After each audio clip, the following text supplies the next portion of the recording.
J'avoue qu'il me tarde d'achever le commentaire du livre de la sortie au jour, appelé improprement le livre des morts des anciens Égyptiens. Parce qu'il y a beaucoup de symbolisme là-dedans. Et je pense que les étudiants qui font l'égyptologie, cela peut les aider. Alors j'en suis maintenant au chapitre 175. Je crois que ça va jusqu'au chapitre 192. Bon. Alors, ils ont mis une formule pour ne pas mourir à nouveau. Je dirais parole sacrée pour ne pas mourir à nouveau. Ça dit quoi? Qu'est-ce que cela implique? Ça dit qu'il y a chez eux, il y avait la seconde mort. Les Kemtu, les Kamites, savaient qu'il y avait la seconde mort. Ton corps physique meurt, mais ton âme aussi peut mourir. Voilà. Et vous allez voir ce qui est dit. Et la seconde mort, là, dans le christianisme, c'est quoi? Ça dit que ton âme se retrouve en enfer. C'est une seconde mort. Quand tu es en enfer, c'est une seconde mort. Parce que tu ne vis pas. Tu ne reçois pas les effluves de la vie divine. Voilà, c'est de ça qu'il s'agit. Et les anciens Égyptiens sont les premiers à en avoir parlé. On dit parole dite par l'Osiris. Oh, Thoth, que faut-il faire des enfants de Nout? Nout, c'est le ciel, le principe divin du ciel. Ils ont fomenté la guerre. Écoutez, ils ont fomenté la guerre. Ils ont suscité des querelles. Ils ont causé du désordre. Ils ont fomenté la rébellion. Ils ont massacré. Ils ont procédé à des emprisonnements. Bref, ils ont abaissé ce qui était grand dans tout ce que j'ai créé. Fait montre de puissance, Thoth, dit Atum. Thoth, c'est le principe de la parole. Atum, c'est la puissance. Alors voilà, il accuse des enfants de Nout. Bon, des enfants... Bon, Nout, c'est le ciel, mais ce n'est pas des bons enfants. Ce sont des enfants qui sont rebelles, qui sont criminels, qui sont injustes. Hein? Maintenant, il dit qu'est-ce qu'il faut faire d'eux? Vous voyez?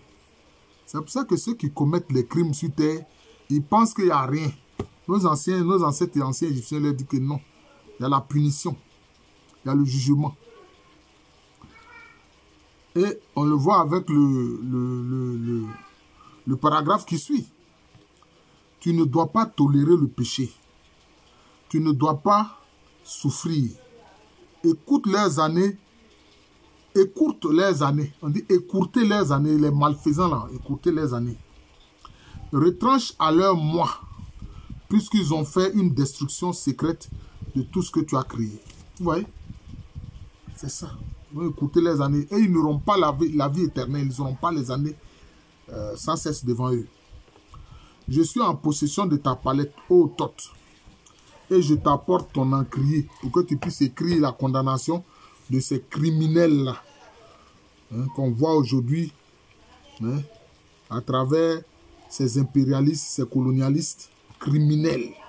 Qui, depuis des siècles, massacrent des peuples, surtout les Noirs. Je ne suis pas parmi ces faiseurs de destruction secrète. C'est pourquoi on ne fera pas destruction de moi.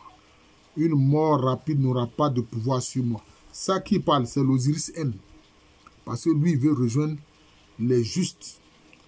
Parole a dit sur une image de Thoth, qui sera faite en faïence et qui sera mise à la main de l'homme. Cela permet de durer sur terre et de ne pas mourir de mort rapide. Cela le sauvera. Donc vous voyez, on représente le principe divin qui est Thoth, la parole. Et on en fait une image. Parce que l'image influence. Voilà. L'image influence. Le Dieu des Hébreux a essayé d'éliminer l'image, mais au final, qu'est-ce qu'il a fait? Il leur a dit, ben, faites l'arche de l'alliance, qui est une représentation de moi, je vais me manifester sur l'arche de l'alliance. Donc voilà, c'est ça. C'est tout. Parce qu'il faut une représentation de ce qui est invisible pour que l'homme puisse voir à quoi ça renvoie. C'est de ça qu'il s'agit ici. Parole dite par l'Osiris N, c'est-à-dire le défunt. Ô Atum, comment se fait-il que je doive être amené dans un désert qui n'a pas d'eau, qui n'a pas d'air, qui est très profond, très obscur et tout à fait illimité?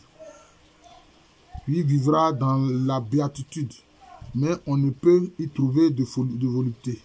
J'y ai mis la glorification au lieu d'eau, d'air et de volupté, et la béatitude du lieu, au lieu de pain et de bière, dit Atum.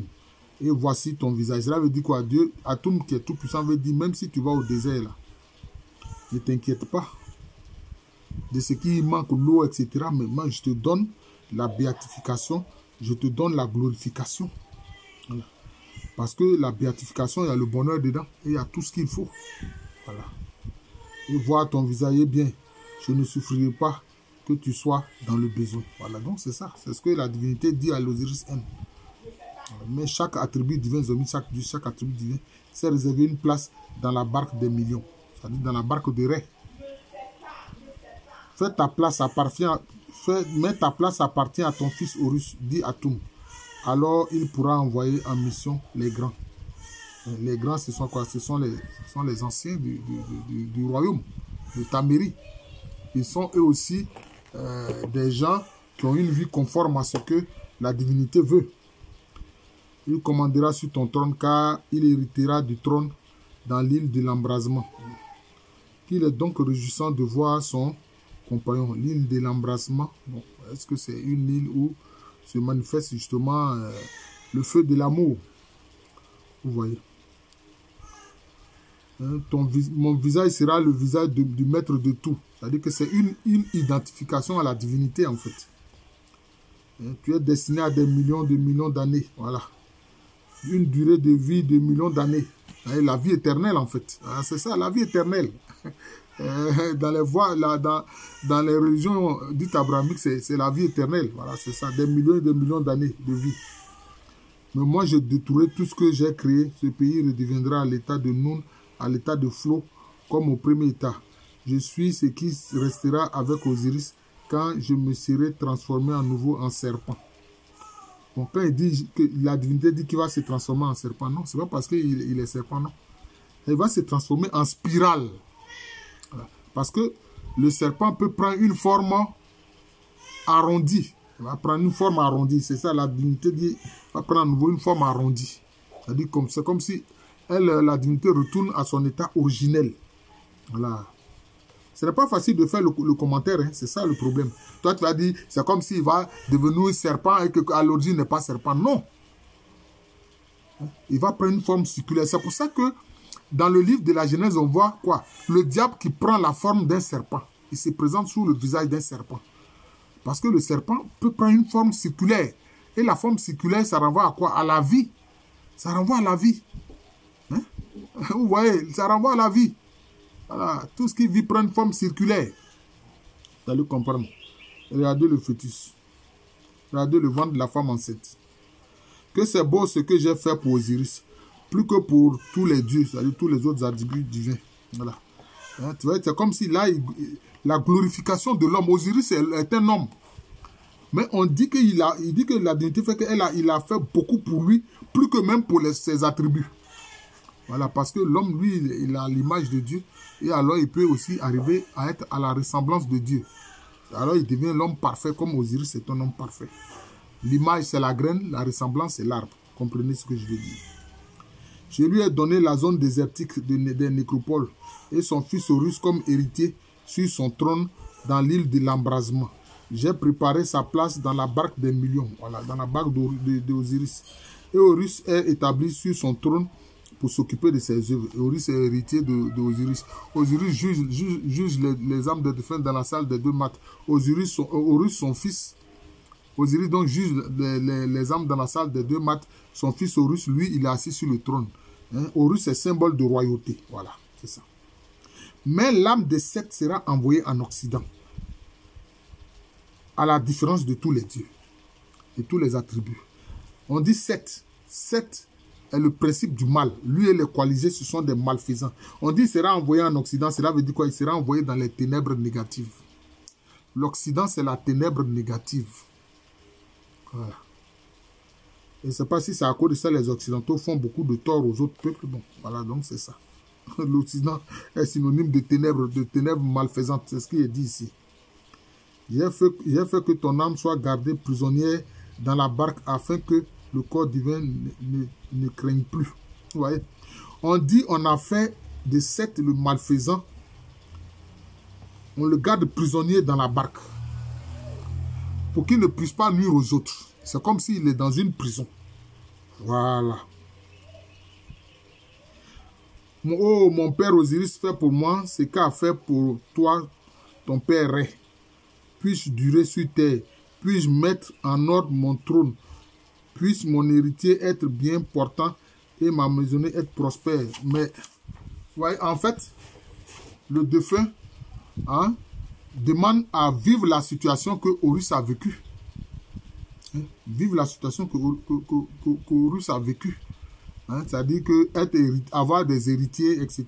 Horus étant l'héritier de Osiris, l'homme parfait. Voilà. Il faut avouer que ce chapitre est assez long.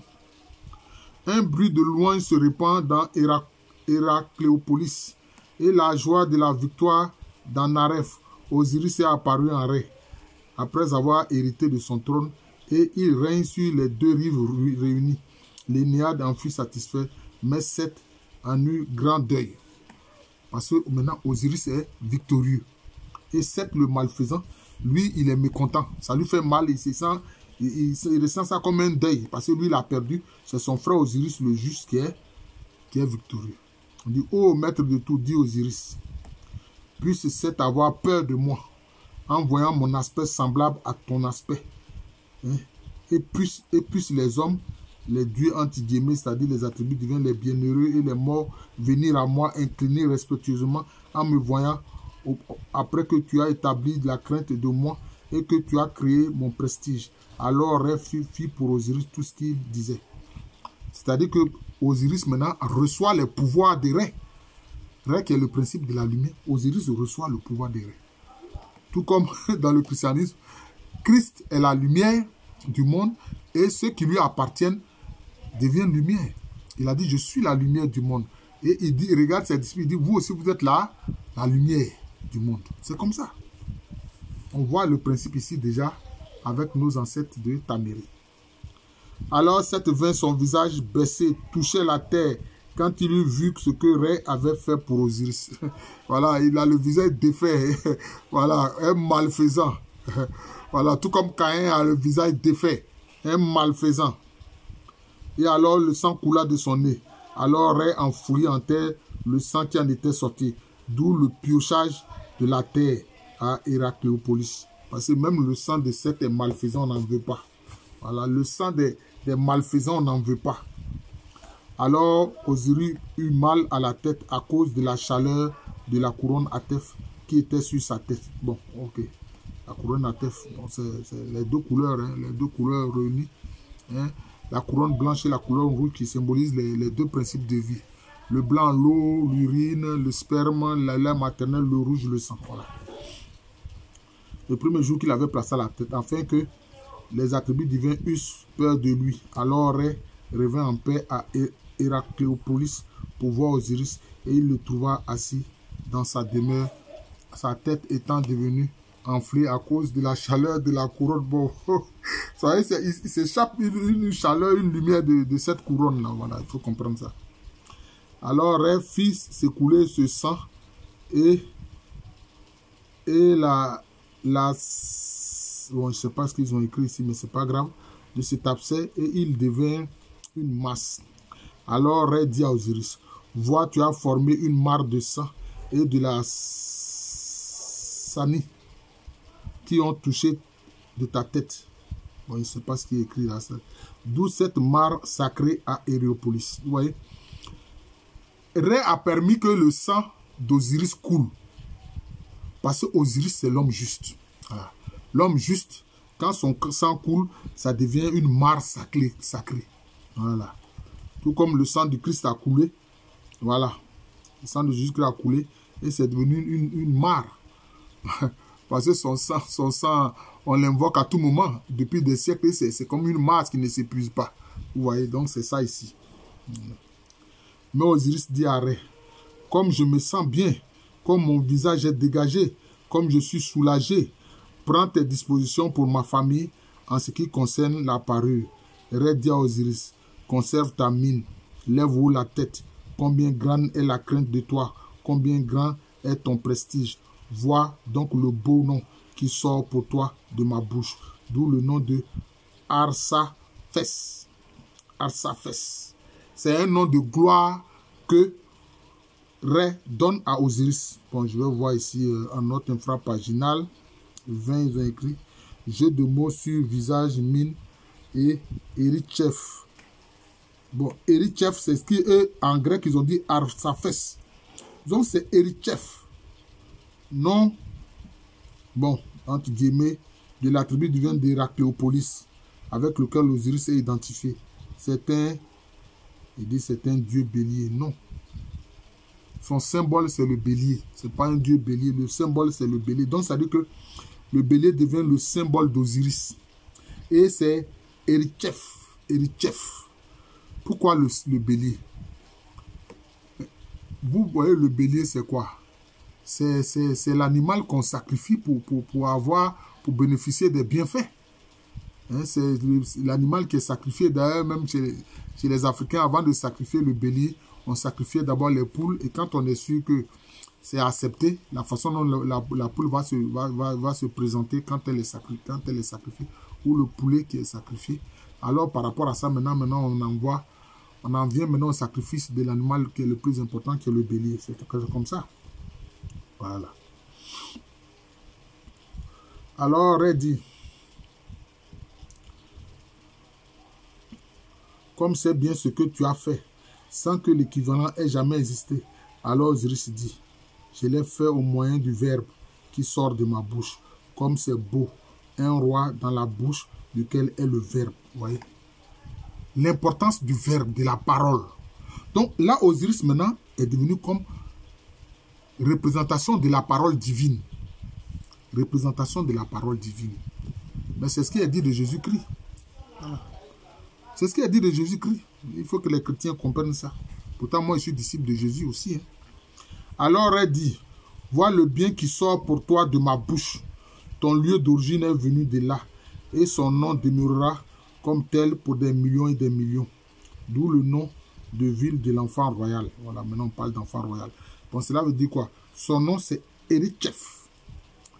Est-ce que c'est Erichefi ou bien Erichefa ou Erichefou? Erichef, voilà. Mais ce n'est pas Ersafes, non. Ça veut rien dire. C'est Erichef. C'est ça qui est son titre. Voilà, c'est son titre.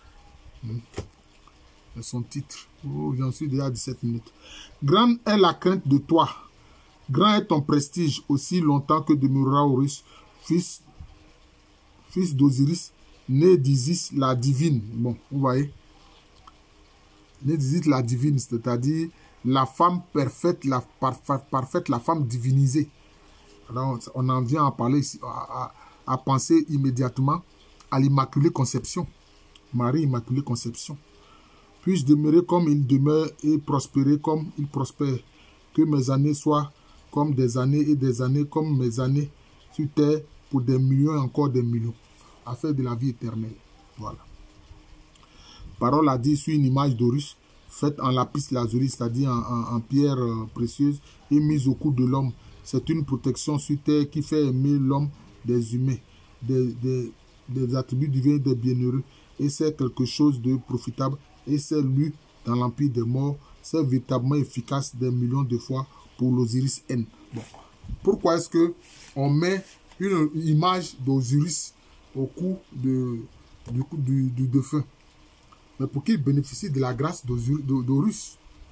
Hein? Parce que Horus est symbole de la royauté. Et c'est le fils d'Osiris c'est lui qui a vengé son père Osiris. Voilà, c'est comme ça. Voilà. Bon, on va commenter aussi. Le chapitre 175 a été très long. On va commencer aussi rapidement le chapitre 176. Formule pour ne pas mourir à nouveau. Voilà, la question de la seconde mort. Voilà. Mon abomination est le pays d'Orient. Je n'entrerai pas dans la salle d'abattage. On ne me fera pas offrande de ce qui est en abomination aux attributs divins. Car je suis quelqu'un qui est passé pur, qui réside dans le mesquette.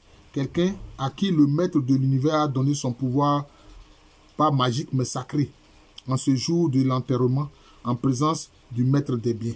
Donc, vous voyez, il dit que lui, il ne veut pas d'abomination. Il est purifié. Voilà. Hein? Il est quelqu'un à qui Dieu a donné du pouvoir. Hein? En ce jour de l'enterrement, en présence du maître des biens. Le maître des biens, c'est qui? C'est Nietzsche, c'est Dieu. Celui qui connaît cette formule sera, bon, cette parole sacrée sera bienheureux, parfait, il ne mourra pas à nouveau dans l'empire des morts. Donc, il va éviter la seconde mort. Voilà. Exalter, 117, formule pour exalter le bienheureux et faire vivre l'âme dans l'empire des morts. Donc, c'est parole sacrée pour exalter le défunt, le Jérusalem, pour qu'il soit un bienheureux dans l'empire des morts. Voilà. Oui. Chapitre 178. Formule ou parole sacrée pour relever le corps, avoir l'usage des yeux, avoir l'usage des oreilles, remettre en place la tête, placer dans sa bonne position. C'est-à-dire quoi? Il faut que le défunt ait l'usage de tout ce qu'il avait comme capacité quand il vivait. C'est la même capacité que son corps lui donnait là. Il faut que cela continue, même après sa mort. C'est de ça qu'il s'agit. Voilà, c'est de ça qu'il s'agit. Alors nous en allons nous arrêter là. Donc nous commentions le chapitre 175, 176, 177 et 178. Voilà. Le chapitre 179 aussi est assez long. C'est ce que nous allons voir prochainement. Voilà. Je suis le professeur Alou Kwame René. J'enseigne à l'université Félix Houphouët-Boigny. C'est en Côte d'Ivoire, un pays situé en Afrique de l'Ouest.